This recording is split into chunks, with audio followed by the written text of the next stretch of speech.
Hello mga kapigi, kumusta kayo?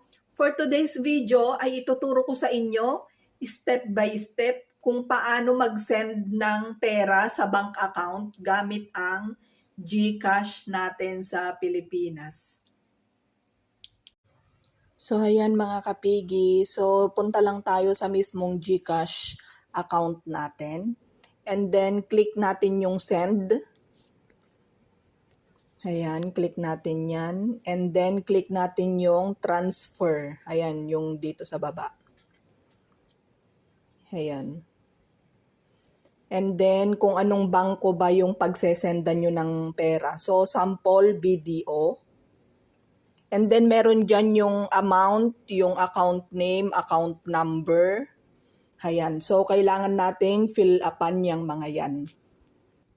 So, yung send receipt, optional lang naman